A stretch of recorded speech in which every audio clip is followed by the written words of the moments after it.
ஏசாயா 42 அதிகாரம் 1 வசனம் முதல் 25 வரை.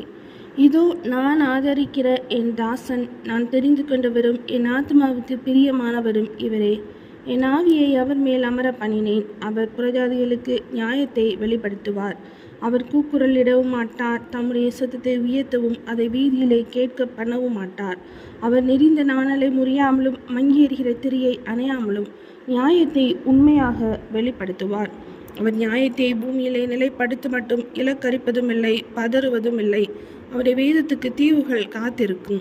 வானங்களை சிருஷ்டித்து அவைகளை விரித்து பூமியையும் அதிலே உற்பத்தியாகிறவைகளையும் பரப்பினவரும் அதில் இருக்கிற ஜனத்துக்கு சுவாசத்தையும் அதில் நடமாடுகிறவர்களுக்கு ஆவியையும் கொடுக்கிறவருமான கர்த்தராகிய தேவன் சொல்கிறதாவது, நீர் குருடருடைய கண்களை திறக்கவும் கட்டுண்டவர்களை காவலில் இருந்தும் இருளில் இருக்கிறவர்களை சிறைச்சாலையில் இருந்தும் விடுவிக்கவும் கர்த்தராகிய நான் நீதியின்படி உம்மை அழைத்து உம்முடைய கையை பிடித்து உம்மை தற்காத்து உம்மை ஜனத்திற்கு உடன்படிக்கையாகவும் ஜாதிகளுக்கு ஒளியாகவும் வைக்கிறேன்.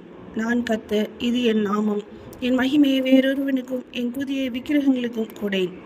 பூர்வ காலத்தில் தெரிவிக்கப்பட்டவைகள் இதோ நிறைவேறலாயின. புதியவைகளையும் நானே அறிவிக்கிறேன். அவைகள் தோன்றாததற்கு முன்னே அவைகளை உங்களுக்கு சொல்லுகிறேன். சமுத்திரத்தில் யாத்திரை பண்ணுகிறவர்களே, அதில் உள்ளவைகளே, தீவுகளே, அவைகளின் குடிகளே, கர்த்தருக்கு புதுப்பாட்டை பாடுங்கள். பூமியின் கரையாந்திரத்திலிருந்து அவருடைய துதியை பாடுங்கள். வனாந்திரமும் அதன் ஊர்களும் கேதாரியர் குடியிருக்கிற கிராமங்களும் உரத்த சத்தமிட கடவது.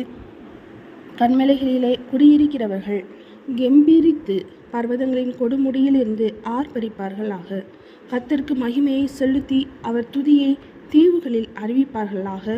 கர்த்தர் பராக்கிரமசாலையைப் போல் புறப்பட்டு யுத்த வீரனைப் போல் வைராக்கியம் உண்டு முழங்கி கெர்ஜித்து தம்முடைய சத்துருக்களை மேற்கொள்ளுவார்.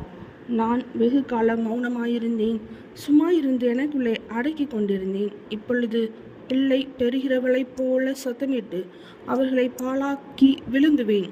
நான் மலைகளையும் குஞ்சுகளையும் பாழாக்கி அவைகளில் உள்ள பூண்டுகளை எல்லாம் வாட பண்ணி ஆறுகளை திட்டுகள் ஆக்கி ஏரிகளை வற்றிப்போக பண்ணுவேன். குருடரை அவர்கள் அறியாத வழியிலே நடத்தி அவர்களுக்கு தெரியாத பாதைகளில் அவர்களை அழைத்து கொண்டு வந்து அவர்களுக்கு முன்பாக இருளை வெளிச்சமும் கோணலை செவ்வையுமாக்குவேன். இந்த காரியங்களை நான் அவர்களுக்கு செய்து அவர்களை கைவிடாதிருப்பேன். சித்திரவேலையான விக்கிரகங்களை நம்பி வார்ப்பிக்கப்பட்ட சுரூபங்களை நோக்கி நீங்கள் எங்கள் தேவர்கள் என்று சொல்கிறவர்கள் பின்னிடைந்து மிகவும் வெட்கப்படுவார்கள். செவிடரே கேளுங்கள், குருடரே நீங்கள் காணும்படி நோக்கி பாருங்கள். என் தாசனை அல்லாமல் குருடன் யார்? நான் அனுப்பிய தூதனை அல்லாமல் செவிடன் யார்? உத்தமனை அல்லாமல் குருடன் யார்? கர்த்தருடைய ஊழியக்காரனை அல்லாமல் அந்தகன் யார்? நீ அநேக காரியங்களை கண்டும் கவனியாதிருக்கிறாய். அவனுக்கு செவிகளை திறந்தாலும் கேளாதே போகிறான். கர்த்தர் தமது நீதியின் நிமித்தம் அவன் மேல் பிரியம் வைத்திருந்தார்.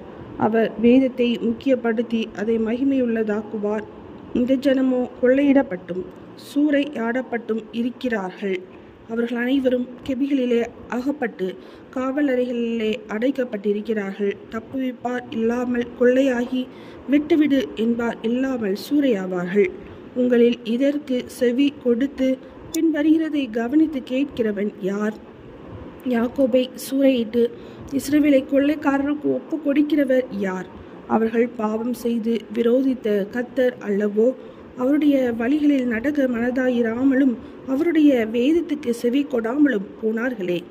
இவர்கள் மேல் அவர் தமது கோபத்தின் உக்கிரத்தையும் யுத்தத்தின் வலிமையையும் வரப்பண்ணி அவர்களை சூழ அக்கினி ஜுவாலைகளை கொளுத்தியிருந்தும் உணராதிருந்தார்கள். அது அவர்களை தகித்தும் அதை மனதிலே வைக்காதே போனார்கள். ஏசாயா 42 அதிகாரம் முடிந்தது.